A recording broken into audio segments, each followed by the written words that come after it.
بڑا وبال ہے, بہت بڑی برائی ہے جو ہمارے معاشرے میں آہستہ آہستہ جڑ پکڑتی جا رہی ہے, اور اس سے بیماریاں بھی پھیلتی ہیں.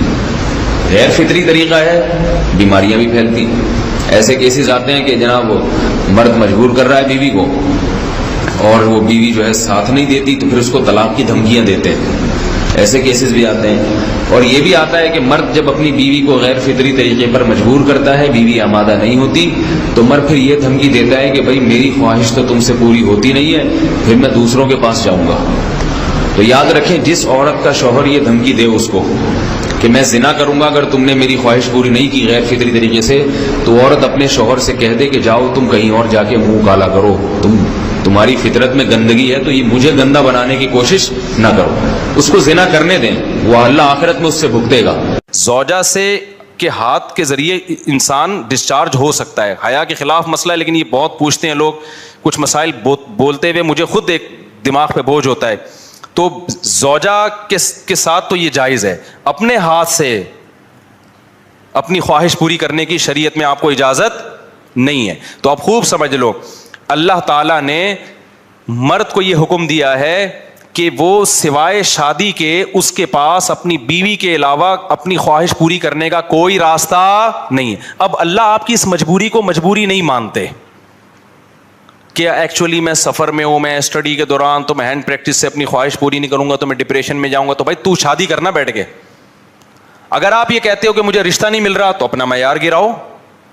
آپ بولو کہ میرے اسٹینڈرڈ کا نہیں مل رہا, تو اسٹینڈرڈ کیا کرو, بولو نا, کم کرو. آپ اللہ میاں کا یہ حکم ہے, اپنا اسٹینڈرڈ کیا کرو, آپ کم کرو. یہ بھی قرآن میں ہے, وَمَن لَّمْ يَسْتَطِعْ مِنكُمْ طَوْلًا أَن يَنكِحَ الْمُحْصَنَاتِ الْمُؤْمِنَاتِ فَمِمَّا مَلَكَتْ أَيْمَانُكُمْ. اللہ کہتے ہیں کوئی آزاد عورت شادی کے لیے, خاندانی عورت نہیں مل رہی, کسی کی باندی سے شادی کر لو. عرب میں باندی کا لیول بہت کم ہوتا تھا, اور اللہ نے فرمایا ذَلِكَ لِمَنْ خَشِيَ الْعَنَةَ مِنكُمْ, جس کو زنا یا برائی کا خطرہ ہے نا وہ یہ کام کرے.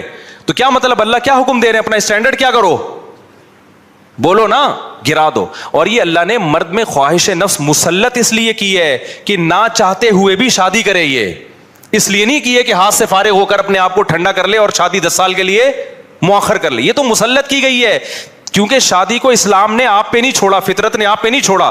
ہم اور آپ پہ چھوڑا ہوتا تو ہم 50 سال کے ہو کے بھی نہیں کر رہے ہوتے.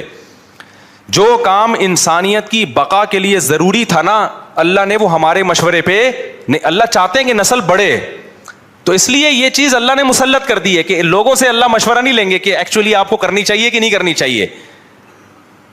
اللہ مسلط اتنی کر دیتے, آدمی کہتا ہے بھائی میرا دماغ پھٹ رہا ہے, میں برائی کی طرف جا رہا ہوں, میرے پاس کرنے کے علاوہ کوئی آپشن ہے نہیں, تو مسلط ہو جائے. کیوں, اس کا فائدہ کیا ہوگا, مجبور ہو کے آپ نکاح کرو گے, ایک دوسری عورت کو بھی آپ برائی سے بچا لو گے, اور دونوں کے ملاپ سے اولاد ہوگی جو اللہ چاہتے ہیں کہ نسل بڑھے. یہ تو فیملی پلاننگ والے کہتے ہیں کہ نہیں بڑھے, لیکن اللہ نہیں مانتا ان چیزوں کو. نہیں آ رہی بات, میرا خیال ہے. تو یہ فطرت نے مسلط کی ہے. تو اگر ہم مجھ زنی کی اجازت دے دیں تو اس فطرت جو آپ سے چاہ رہی ہے آپ اس کے اگینسٹ چلنا, بولو نا, شروع. مثال کے طور پر فطرت آپ کو بھوک لگاتی ہے روٹی کی, کیوں لگاتی ہے, چوری کر کے کھاؤ.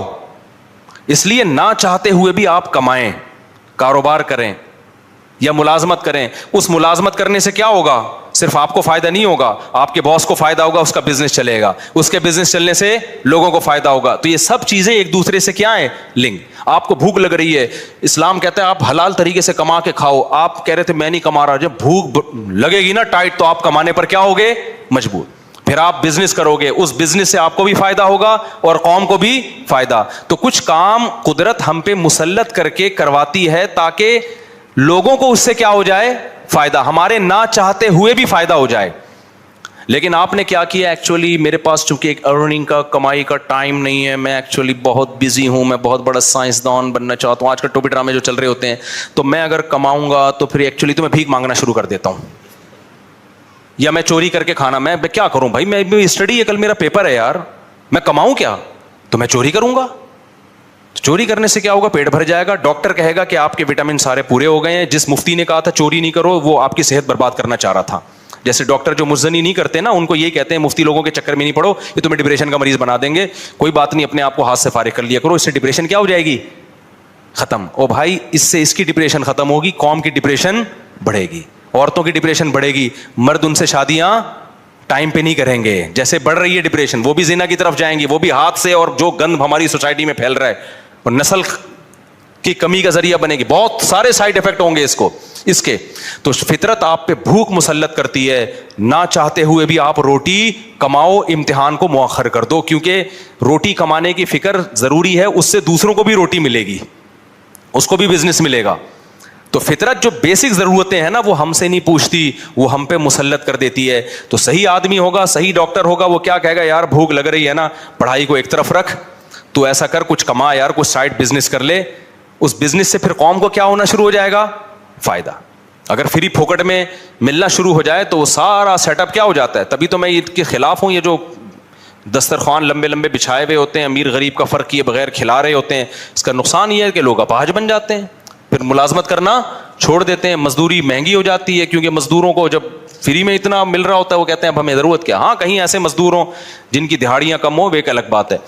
تو اب سمجھے, اسلام اور دین فطرت ایک ہی چیز کے دو نام ہیں. تو اللہ میاں نے جب حکم دے دیا ہمیں کہ تمہارے پاس نکاح کے علاوہ کوئی راستہ نہیں ہے, تو اٹ مینز اب کوئی راستہ نہیں. اگر کسی کو لت پڑ چکی ہے تو توبہ کرے, عادت چھوڑنے کی کوشش کرے. وہ حدیث میں بھی بعض ایسے مسائل کو اللہ کے رسول نے بیان کیا ہے صلی اللہ علیہ وسلم نے, جو بظاہر حیا کے خلاف ہیں, مگر اس لیے بیان کیا کہ اگر آپ صلی اللہ علیہ وسلم بیان نہ کرتے تو لوگ ان بے شرمی کے کاموں میں مبتلا ہو جاتے. اسی وجہ سے میں بھی یہ ہمت کر رہا ہوں کہ ایک اور ایسا گناہ جس میں لوگ مبتلا ہیں, اور وہ ہے حیا کے خلاف, مگر ہے بہرحال شریعت کا مسئلہ اور لوگ اس میں گناہ میں مبتلا بھی ہیں, اس لیے بتانا ضروری ہے. وہ یہ ہے کہ لوگ شادی کے بعد بھی, آج کی نوجوان نسل زوجہ سے, بیوی سے غیر فطری طریقے سے ہم بستری کرتے ہیں. انٹرنیٹ پہ بیہودہ فلمیں دیکھتے ہیں, تو جو چیز انگریزوں کی دیکھ رہے ہیں کہ ان کے کلچر آہستہ آہستہ میڈیا کے ذریعے ہمارے معاشرے میں بھی آ رہا ہے. اللہ کے رسول صلی اللہ علیہ وسلم نے لعنت فرمائی ہے, ایک روایت میں ہے کہ اللہ اس کی طرف دیکھے گا نہیں کہ جو اپنی زوجہ سے پچھلے راستے سے ہم بستری کرے گا.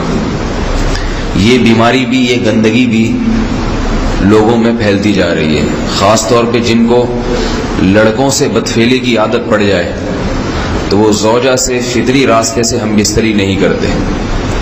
اللہ نے فرمایا کہ نساؤکم حرث لکم, یہ تمہاری زوجات ہیں, بیویاں ہیں, یہ نسل بڑھانے کے لیے ہیں. تو اسی راستے میں انسان اپنی خواہش کو پوری کر سکتا ہے جس راستے سے نسل بڑھتی ہے.